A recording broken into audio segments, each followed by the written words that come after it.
Olá, amigos do Sentir, estamos aqui para mais um vídeo para as nossas reflexões acerca do homem, e a temática do nosso trabalho hoje será sobre O jogo de empurra.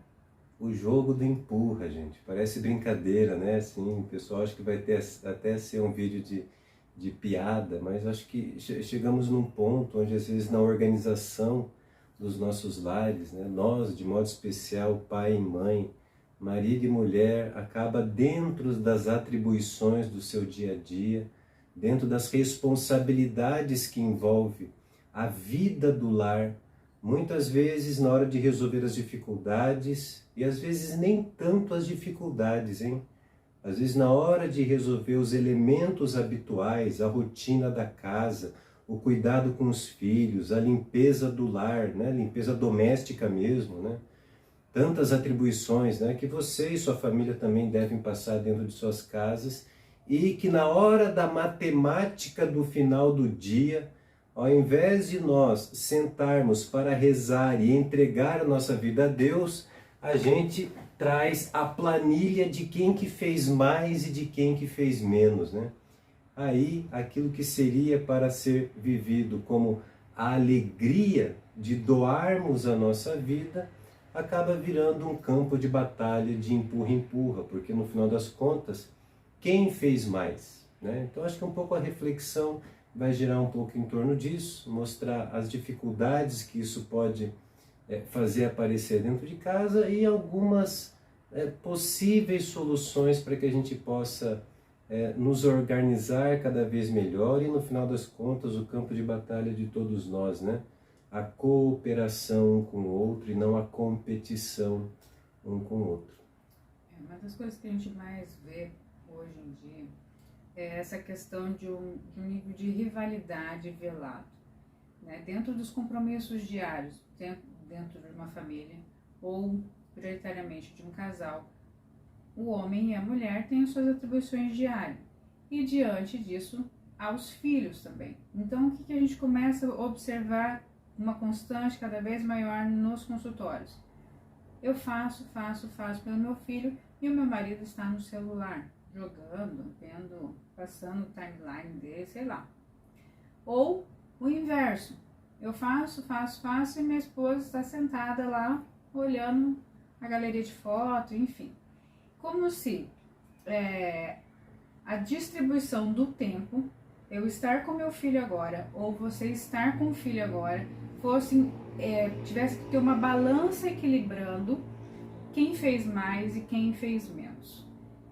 E isso vira um conflito dentro de casa, porque eu fico no meu direito de ficar reclamando a tua presença, afinal de contas eu trabalhei o dia inteiro, né? Vou chegar em casa e eu também quero o meu momento, né?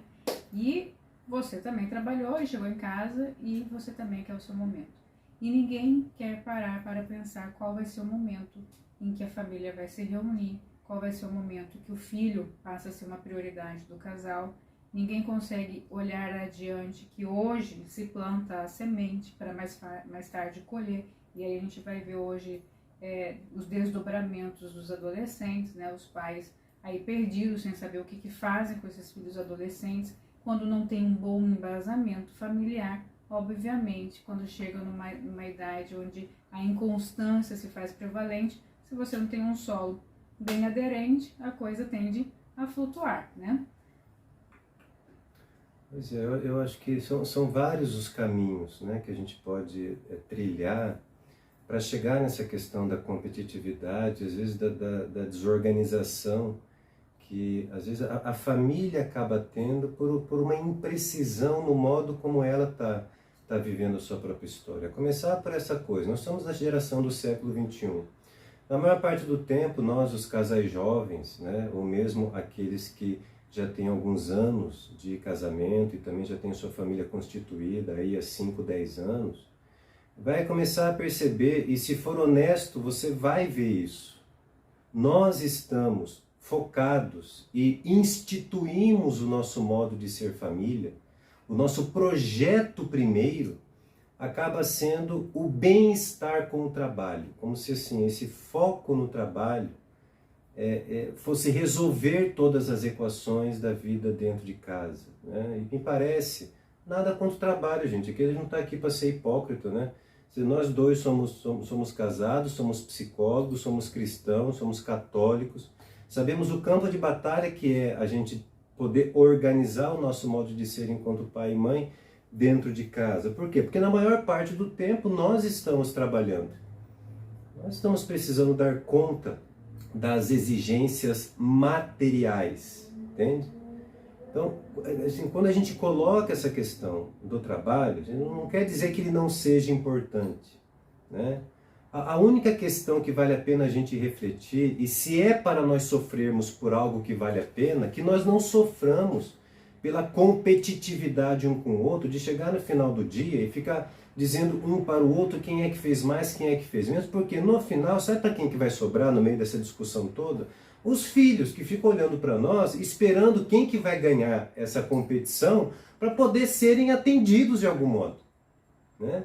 Então, a reflexão ela se torna pertinente quando a gente percebe assim que o que nós esperamos do trabalho, além dele possibilitar para nós as condições materiais. Se nós esperamos mais alguma coisa do que isso, parece que a gente começa a falhar porque a gente passa anos, décadas trabalhando, verificando que a gente não consegue muito mais do que isso. E que o ideal seria que nós, apesar dos nossos trabalhos, pudéssemos entender que quando nós falamos de matrimônio, casamento, relacionamento, essa é a nossa verdadeira história no sentido da vocação. É claro que quando nós pegamos a psicologia, verificamos assim, que marido e mulher, antes de desempenharem esse papel e essa vocação, são seres humanos. E como diz Frankl, nós somos seres únicos e irrepetíveis. E uma vez sendo únicos e irrepetíveis, significa que o óbvio, nós não nos misturamos e não nos repetimos só porque estamos casados, né? Ou seja, Chesterton até dizia, né, que não adianta marido e mulher, quando se casarem, achar que eles viraram um quadrúpede, né? Um quadrúpede, né? Que são os animais de 4 patas, né? Homem e mulher são bípedes e quando casam viram quadrúpedes. Não, gente, nós continuamos sendo bípedes únicos e irrepetíveis. Então nós somos marcados por características pessoais, psicológicas, com habilidades diferentes, com virtudes diferentes, com modos de se comportar diferentes. Então, se nós começarmos a competir, é claro que psicologicamente falando, dependendo da circunstância que você vive, tá lá a criança chorando, e é óbvio que a mãe, por ser mulher, tem mais habilidade com o universo afetivo. E porque ela tem essa habilidade e vai acudir aquele filho, não adianta depois, no final, a mãe jogar na cara do pai que o pai não fez nada enquanto o filho estava machucado. Essa é uma habilidade dela. Não adianta você, marido, é mal do marido, né? Assim, quando acaba o gás, né, e você vai lá trocar o botijão de gás, né, e você está fraco, não faz mais atividade física, aí começa a doer suas costas, você no final do dia vai dizer que a culpa é da sua esposa. Porque você trocou o gás e fez muito mais. Eu digo, olha, mas essa é uma habilidade, a força, a virilidade, a destreza, o combate é uma habilidade muito mais voltada para a natureza masculina. Então é só para dar exemplos de que se a gente ficar competindo no campo das características humanas, é claro que por questões de sermos únicos e irrepetíveis, vai chegar um momento em que isso vira uma competitividade pela força das características individuais. Bom, é claro, dependendo da situação, vai ter briga mesmo. Entende? Então vai ser uma guerra sem fim. Por quê? Porque nós estamos focando a nossa vida dentro dessa medida do trabalho, e porque trabalhamos muito e cansamos, a gente vai querer fazer então uma compensação psicológica. Eu vou querer meu tempo, porque estou gastando meu tempo, e agora eu preciso, né, reunir as minhas forças, ter aquele momento meu para que eu possa reorganizar as minhas forças. E é muito bonito quando nós vemos uma família, quando ela está integrada, o foco de ação, ou seja, o trabalho é uma condição que nós temos para ter o nosso ganho. O trabalho cansa.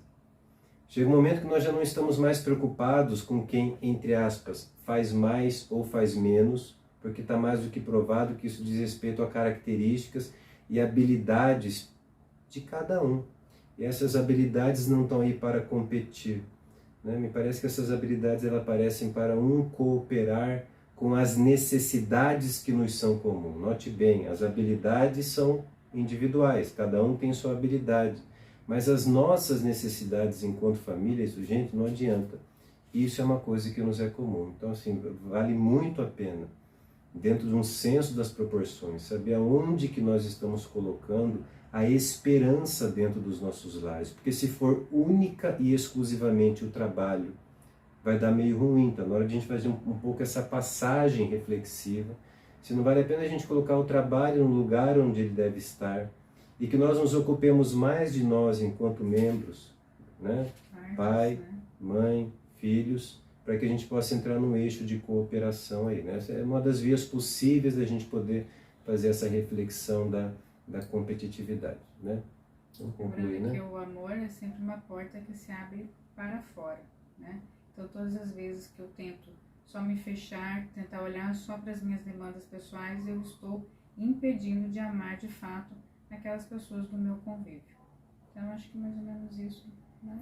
A gente vai procurar fazer alguns vídeos dessa série, né, da competitividade do casal, né? Fica aí, né, em público, divulgado, da gente poder, como na época lá dos relacionamentos, a gente falar um pouquinho mais concretamente dos elementos da competitividade, porque eu acho que vai ser importante de ver as coisas que estão por trás da competitividade do casal, que vai valer a pena nessa reflexão para nós os casados, para nós que nos comprometemos muito com a família, tá bom? É uma breve reflexão, deem uma pensadinha nisso, a gente se vê num próximo vídeo.